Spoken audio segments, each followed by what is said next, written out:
Welcome to the CEO Project podcast, where Jim Schleckser, author of the best-selling book, Great CEOs Are Lazy, and the founder of the CEO Project, provides ideas and tools to help CEOs of mid to large-sized companies grow and optimize their businesses. Now, let's get started with the show.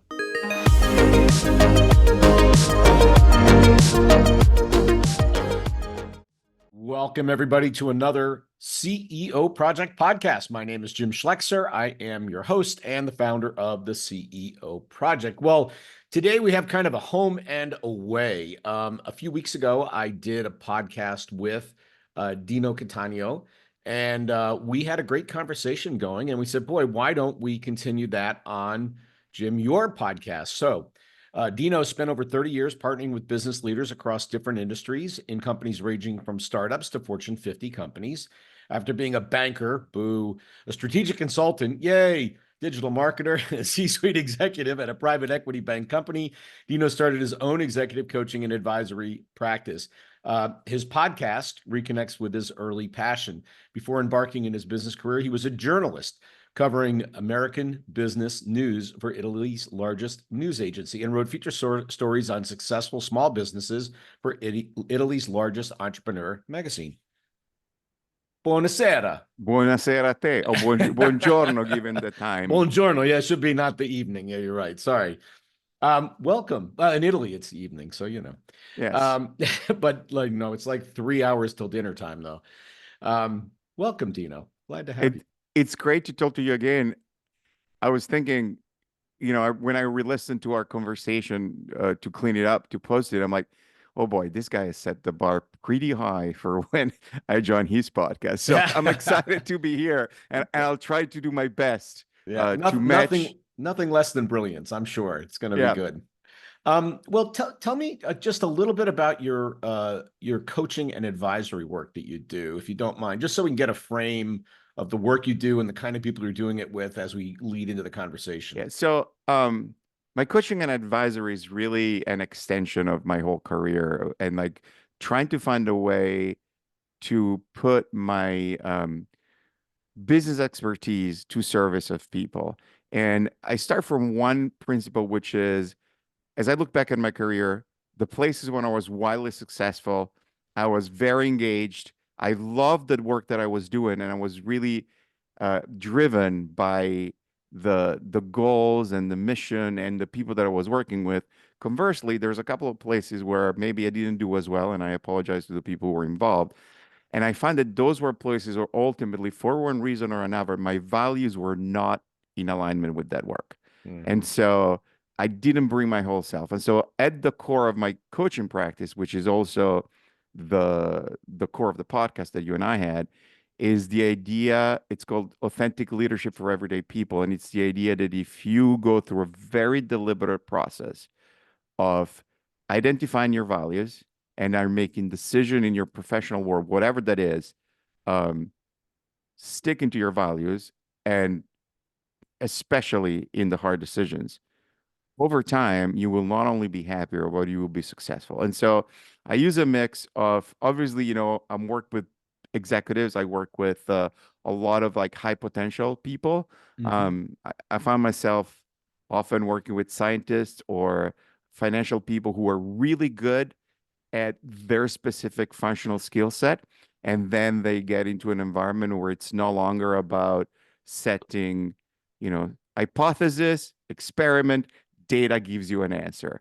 It's like humans tend to act differently, and managing that, it's harder. And then the second part is, and I think this comes from the fact that I spent the bulk of my career in services, is the idea of being a relationship manager in every role that you have, no matter what you do, whether you are a service person, whether you are a product person.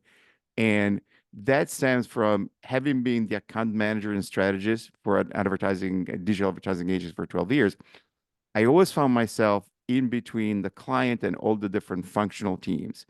And the only way to succeed in that role is if you accept the fact that when you're talking to your client, you're advocating on behalf of your team. And when you're talking to your team, you're advocating on behalf of your client. Hmm. And you take your ego and you throw it out the door. And if you do that, um, you most likely will get success and actually you will be rewarded. And Hmm. so when I work with high potential people that get promoted into roles, one of the things that I really work on is helping them figure out that they're no longer the buddies of their teammates. They are now the voice of the company. They were the voice of the CEO.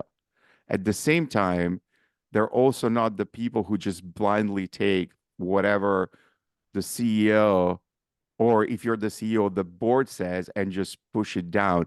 You have the responsibility to be in front of your CEO and push back in the places where it's appropriate, because ultimately this advocating all points will help people, if done respectfully and thoughtfully and in a very data-driven fashion, will actually get to answers and actions that benefit the company and therefore the individual more. Hmm. I used to say to my sales team, if you are fully aligned with the interests of the customer, you're not useful to me.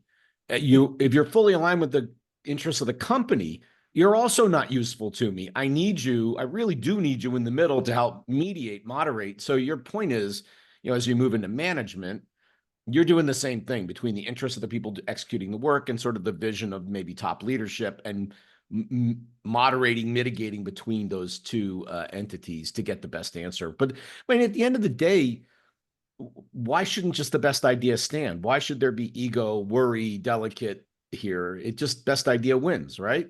Yes. And that's exactly the process that helps you get to the best idea. Got it. Because the second, By the way, coincidentally, and it just was happenstance, but my ideas were always the best ones. So I don't know. No, I'm kidding. no, but and there, but there are people that believe that, right? I mean, right. So two things on that. I think that the second part of the getting the best idea to win is you need to go through a very robust definition of what's the best idea. yep, Hopefully, at some point, the best idea you will win. But the most important thing is that once you come to an agreement on what's the best idea, at that stage, you need to own it. And I think that one of the yes, other yes, traits that I try to train senior leaders on, if you really want to be a thoughtful, powerful, respected leader by your team, debate all the ideas, and ultimately you're the one who takes accountability. So if you're not comfortable, your idea may not be the best idea, but if you're not comfortable owning it, owning the other idea, then just go with your idea. But if you go with the idea from the team that is opposed to yours, at this stage you own it. At this stage you're accountable for that idea in front of your leadership team above you. And by creating the double mechanism of letting people battle out the ideas, embracing the ideas, creating a safe space for people to express their idea, and then taking the accountability and the shield to the team. I think in a functional organization, ultimately, that's how you're going to get the best results and the best rewards. Not all organizations recognize that it works. And at some point, you may have a conversation like, okay, that's not a place that fits me. If there's yeah. politics, you end up getting backstabbed, then that's a different story. But yeah. We used to have a rule at when I ran executive teams. I go, all right, we're going to beat this idea up. We're going to come up with whatever the best idea is. And then everybody leaves here unified that that's what we're going to do. There's no meeting after the meeting. There's no second guessing. And I literally, when it was a hard decision, I knew some people were on the fence. I'd go, can you support this idea fully? I'd literally go around the table and they go, yeah, I don't love it, but I'm going to support it. I'm like, okay. Now, when I found somebody who didn't support it, like they were backstabbing it or diverting resources or telling people that's not important. I know what the boss wants, but we're going to do this other thing.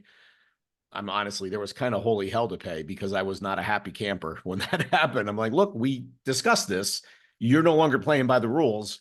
We have a problem on our hands. And I think you have to call that out as a leader when somebody doesn't behave in the way we've agreed we're going to behave. Absolutely. I 100% agree with Um, that. Going back to values for a second, though, and it struck me as you were talking. I think there's a lot of people that are just kind of cruising through life, but they would have a very hard time defining their values. They might go, let's see, Moses said, don't, they go to the Ten Commandments or the Bible, but their values, I don't know that many people have fully considered that. How do you help them, think through that, get clear on their value set? Because I bet if I interrupted 10 people on the street, one of them might be able to tell me pretty clearly what their values were. Yeah, I think that's an excellent question, and so I will answer you two ways. Not two ways actually. I will tell you two. So I have a process, and I think most good coaches, whether they're executive coaches or leadership coaches or regular life coaches, will have a process to force you to articulate your values. And I do have a process that I follow, which is taking people through conversations around um, people that have met in their life, fictional characters, experiences that they liked, and just taking down notes, and then at the end running them through a list of words and little phrases that have showed up for me, and then giving them a homework assignment to pick whatever in those words, or if coming going through the exercise, words that are not there, and pick the I like 3 to 10. People may have less, people may have more, but I think that's a good range. And then for each one of those, call out a name and then write a 2 to 3 at the most phrases articulation of it.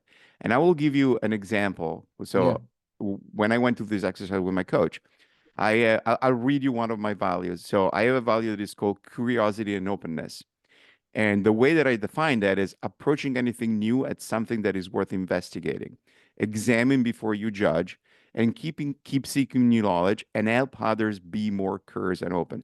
So you can see this definition, it's a very operative definition for me, right? So Mhm. if you and I are having a conversation in a work setting and you're coming to me at something new, if I'm shutting you down immediately, I'm going against my value of approach anything new as something that is worth investigating. Yep. Conversely, if I am running a team where everybody's just shutting everybody down, or everybody is afraid to bring up their ideas, then my job to live up to that value is to create a space where people can bring their, can really explore things Yep. that may not be comfortable.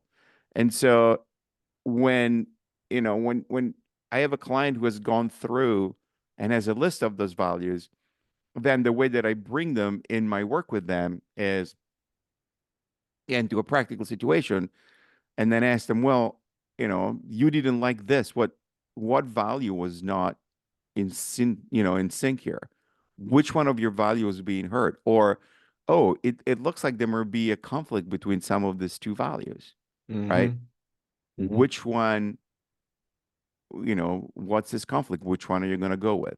Mm-hmm. And, uh, you know, it's very easy when you're doing things that are great and that are paying you a lot of money, to keep going that way. I think this comes into place where you come into the trade-offs. You have a client, you're not really sure what that's the right client, but it's good money coming in. You have a sale, right? You're a technical company wants to do a sale. You're not sure about whether those are the right terms, whether you will put the right strain on your organization, which messages they send into the organization. And that's where the values come into play. Yeah. And the other thing that I want to say about the values, I am 100% neutral about values. Meaning, and this is an example that I used in the past and people have horrified. Adolf Hitler was somebody who was 100% aligned with his values, Yep. and he was extremely effective at doing what he did. Now, I may choose, if, part of my values is at some point, I will not work with clients that um, do not align with my values. But if I were coaching Adolf Hitler, unfortunately, given that I'm coaching him on being aligned with his values, I would coach him to behave the way that he behaved. Yeah. And I hope you understand that. Dino, we need to find you another example, my friend. No, but it's obviously, I'm 100% against it. But the point that I am making You is that, use Churchill. How about that instead? well, Churchill is somebody I would aspire to be. I Yeah. personally chose somebody who I would not aspire to be. I'm talking about the fact that the alignment of the values is what makes the Yeah. effectiveness. No, I get that. So interesting that you operationalize the values because I think most people use sort of these apple pie motherhood, we're honest and we're customer centric and we move fast and we know ego and then they don't actually do it, right? They have not operationalized that to what does that mean, right? I always approach ideas as though there's something to learn. Those are very specific behaviors that can be applied in a lot of places. So I've got to say, I'm a 90%, 80% of companies don't look the way you talk about values. They look the way I just described it, which I think is less effective. But like, what are they missing? Why do they do what they do and not what you're talking about? Well, so I think these are two different levels. So these are on an individual basis when I talk about values. I think with our companies, it's interesting. But why doesn't it translate upward? I mean, why wouldn't it? It should. Like good companies know their values and Yeah. they are not afraid to articulate them and using them. Um, the the way so I am half of my life is spent as an executive coach and advisor. The other half is I spent the bulk of my career in digital marketing, Okay. and strategic marketing. And I have a company called Coology with a partner who is a marketing company. And we always start from branding, and then branding becomes actually a key transformational tool, Yep. um, to turn into strategy. Because Yep. people think about, when you do, okay, my brand, I don't know, Nike, just do it, right? Oh, just do it. Great, I can put it in my ads, etc. But like, think about when you want to operationalize that value in the company. What does that mean? Just do it. Well, maybe it means that as a designer, you take a chance and you go and do it and take that risk, and the company rewards you for that. Yep. Yeah, I read bias for action there. Like we Exactly. don't sit and have 37 meetings. We have one meeting and then we go and we give Exactly. it a try. Just do it, And right? and actually, I think like a great example, of companies not doing values and then turning them into it. And I'm sorry, I forget the name of the guest, but 6 months ago, I interviewed somebody on my podcast who is a specialist in branding employers. So Okay. branding how employers work about. And he talked about some work that he had done with Apple Uh-huh. that uh, there was a time when Apple was kind of trying to hide the fact that it was a really hard culture, that it was you were expected to think, you were expected to work hundreds of hours. You were expected to pursue excellent in a maniacal way, right? Hard to imagine anything different with Steve Jobs as your CEO, by the Right, way. I mean, you look like your dog in this case. exactly. But the point that he made to Apple is like, just put it in your communications when you're hiring, put it in the interview process. When you are, tell people, look, this is a place where you're going to be pushed beyond your limit. You're going to, we are trying to do great things and you're going to get pushed behind your limit. That's a way of taking a value of the company, put it in a very operational way, and then making sure that the people who need to be part of the company are part of the company and everybody will out. And that's fine. I have a really good friend named Dave Emerald. And Emerald is probably Dave is probably the smartest person in marketing in the ski industry. And he's Mm-hmm. also incredibly smart person. And he's famous because when he was the head of marketing for Snowbird, Mm-hmm. he launched a 1-star campaign. Hmm. And so Snowbird used to be a resort that tried to cater to families, et cetera, but it's like very tough terrain, Yeah. very, and so there are people who go there with their family, and then they're like 1 star.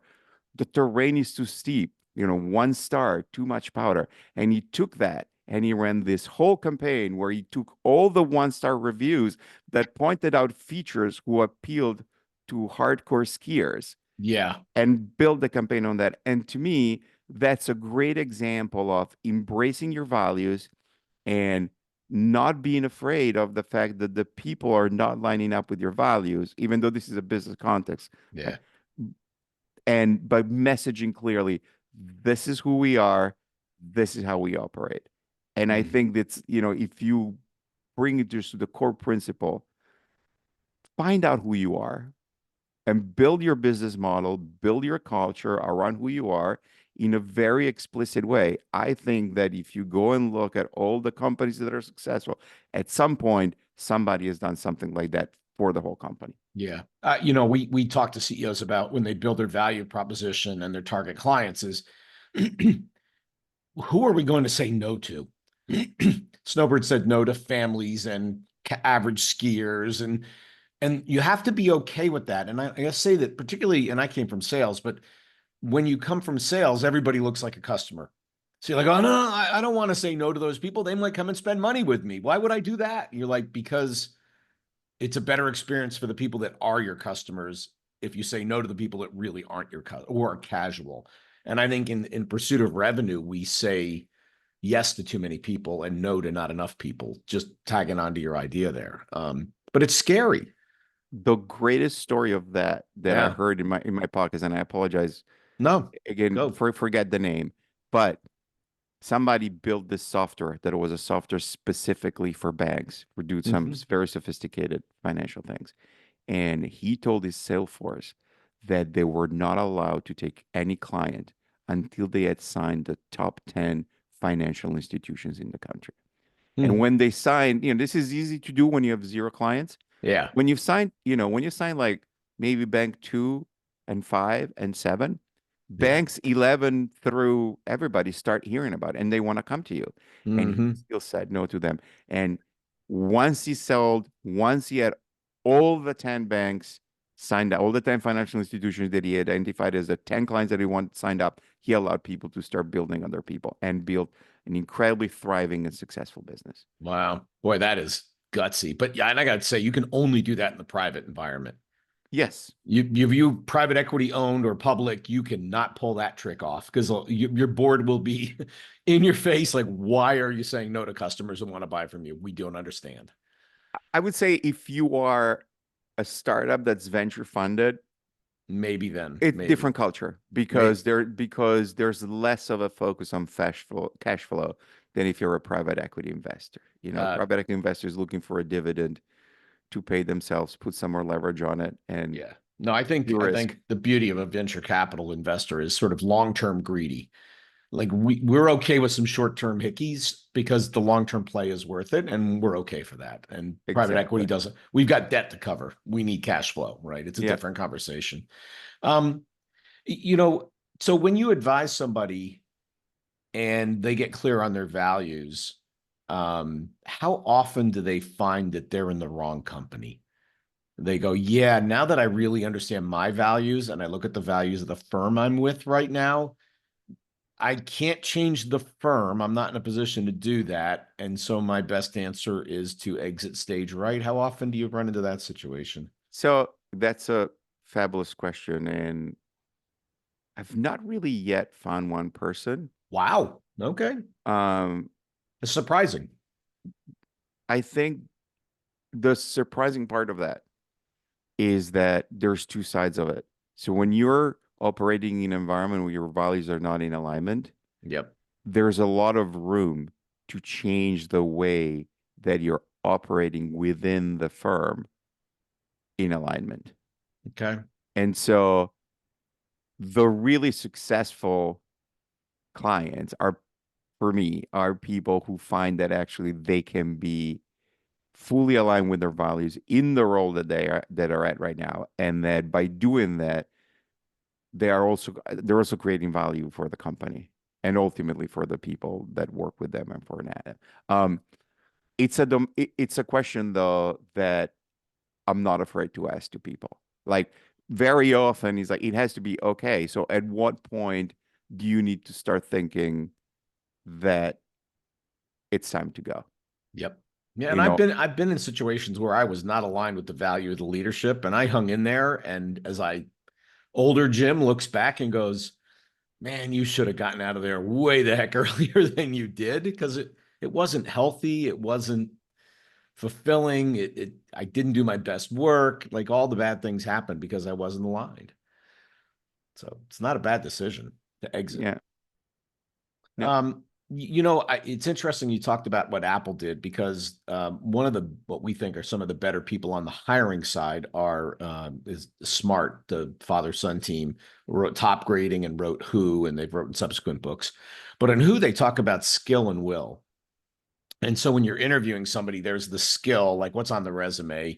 They can do digital marketing, they understand branding, but then there's the will, which is this the right job and is this the right place for this person? And I think your conversation around values, like getting really clear about the corporate values, like if you don't want to hang around a place that wants you to work 80 hours a week, you're in the wrong place. I mean, have you seen people translate values into hiring criteria beyond the Apple example, which I thought was a great one, but more broadly, like literally when we interview, we are seeking value alignment in the conversation. Um, that's an interesting question. On the corporate side, Yeah. I would say I do not want to use the example. I do not have a specific example. Okay. Um, I do think that the way to put it in is to put it, somebody needs to take the time to put into an interview protocol Right. how you're gonna screen for values. Yep. Um, I do not do career coaching as an explicit thing. I Okay. do take, every once in a while, like a friend or a relative of a client or whatever is like, oh, do you do career coaching? And I do work with, I'll take referrals or whatever if it's the right fit. And the right fit is not somebody who needs deep skill into the resume and the latest in hiring, but needs to figure out how to go through the interview process. Mm. And the one thing that uh, I say is do not be afraid to be explicit about what you're expecting out of the job. Like, Yep. it's a little bit of the interview version of fail fast. It's like just be who you are because if you're not gonna make it to second round because of who you are, it's a win. Yeah. It's Yeah. like you don't want to go through like a full round and then be in front of an offer that is financially very appealing. You're like, is it really the right fit for me? You Yeah. know, I, so I I have a friend in insurance. He goes, the best answer you can give me is a yes. The second best answer is a quick no, but a long maybe is the worst possible answer you can ever give me, right? And right, that's exactly it. exactly. Yeah, I mean that's ultimately I think you started your career in sales and you're an expert in sales. That's one of the things that successful salespeople have in common. They look for both yes and no's, Yeah, and when but they get fast, fast. fast, and when they get a no, they move on. Yeah, yeah, absolutely. Um, so when you're dealing with branding, we were sort of talking before we went on air about how branding and strategy aligning and branding as a change agent for strategy. So Yes. talk a little bit about that because I mean, I have a joke about branding, which goes, define branding. I go, branding is marketing without any of the accountability. But I know that's not true. It's a joke. No, you But know what? So I will say to you, that's the problem that we I face as agree. marketers Yeah, they go, because oh, I'll do pretty pictures and new colors, and we got a new brand. And then I exactly think they completely missed the point that you make on it. right. And so we the rise of technology in the past 20 years, the measurability and the ubiquity of the experience that customers, whether it's a business to business or a consumer business, are sets up like the brand is really the experience that you have, Yep. right? The brand lives in the interaction that the customer has. And so when we think about branding, and by we I mean me and my partner Kat, um, is you go through a process that is somewhat similar to, in some way, the value. We find out what's your product, who do you want to serve, who is actually buying your product right now, and then Hmm. what are your aspirations, and then we write, this is your brand, and these are like the four credibility pillars. So we'll give you an example. I did a project for Microsoft in 2002 or 2003, which was setting a strategy for a customer portal, and we took we got all the documents from the Microsoft brand, and one of the four pillar is like, we're the technologically advanced company. That's what you get in your when you send it to an advertising agency. Well, if we're building an experience for mid-market CTOs to come to a portal. What does it mean to deliver that pillar of being technologically savvy? It needs to charge fast. It needs to be easy to navigate. It needs to have, an incredible level of security, like all these things that I walk out. I've not seen a picture that says Microsoft, the most technologically savvy company in the world, but the experience that I have with the company in the day to day is that one. And so, we had an experience with a client where we started with they had a branding book, which was mostly advertising execution, fonts, Yeah. colors, We've imagery, blah seen blah these blah. branding books. Yeah. And and they're really important. They're really. I don't want to demean the value because they're really important, but they it didn't have sort of the next level of a full articulation of the brand. And so as we articulated the brand, first, some of the work is leading to a little bit of a strategy shift, overall high level business strategy shift. Mhm. But second, we want to get to these pillars and then take these pillars and say, okay, now let's talk to HR. What does it mean for you to deliver to the experience with your customers? Let's talk to the people in the call center. If you are saying that your X is your attribute, how are you going to greet the customer? What's the script going to say? Yep. And it's all these things where, so when I think of branding, I think the experience that gets me to commit emotionally with a company, commit emotionally to the brand.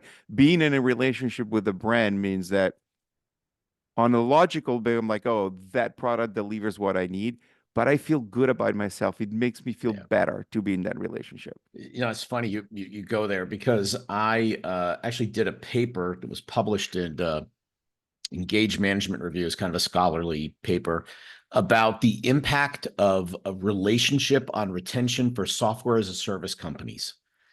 And it was all about this kind of flexibility, adaptability, responsiveness, nothing having to do with product, none of it. And that actually drove retention as much or more than the product itself. And so, particularly engineers and computer scientists, technical people like myself, we go, I had an IT guy that worked for me. He goes, the system would work great if we didn't have all these DHs around. I'm like, Herb, DHs? He goes, yeah, darn humans, right? Because they get in the way of the technical answer. But the reality is that is the answer. Even if you're making a very technical product, if you want retention and a longevity, I think. So I'm fully aligned with that idea. Um, but I think people miss that, right? That if you make a promise with the brand, then you need to deliver on the promise. And when you get that inconsistency between brand, promise, and delivered, that dissonance causes people to go, something's weird there, and I don't like dealing with these people. Exactly. And Yeah. and the other implication for today's world, because so much of the experience is digital, Yeah. is that the role of the CMO is drastically changed, right? Like and once again, bias, but I think the MarTech stack should sit under the CMO. It should not sit in IT. Interesting. All customer facing technology, you mean? Or the no, the technology stack that helps in delivering marketing, right? Okay. Yeah. Your Sure. CRM system. Sure. It shouldn't be IT that decides whether you're getting Salesforce or HubSpot. Yeah. It should be the CMO. Yeah. And Yeah. then Yeah. the IT should be trained to serve it.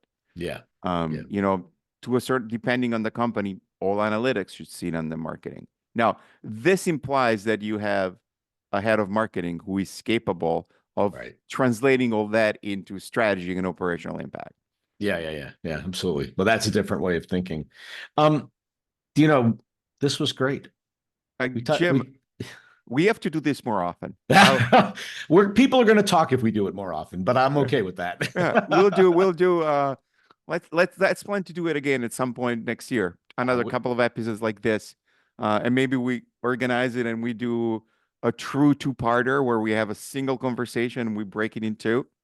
I'd love that, man. Awesome. Well, thank you Thank so much for joining thank you us. so much for having me as a guest. Yeah, It it was was great to great. be here. All right. And thank you, everybody, for joining us on the CEO Project podcast. And we'll see you next week. Thanks. At the CEO Project, we work with CEOs to help them grow their business. And our members represent billions of dollars of revenue and profit. And frankly, amongst all of us, we've probably made every mistake in the book, including some you haven't made yet. So if you want to learn from the experience of a bunch of really seasoned CEOs, we're a great place to hang out. In this podcast, what you're going to hear are some of those ideas, concepts, and things that are just going to help you on your journey.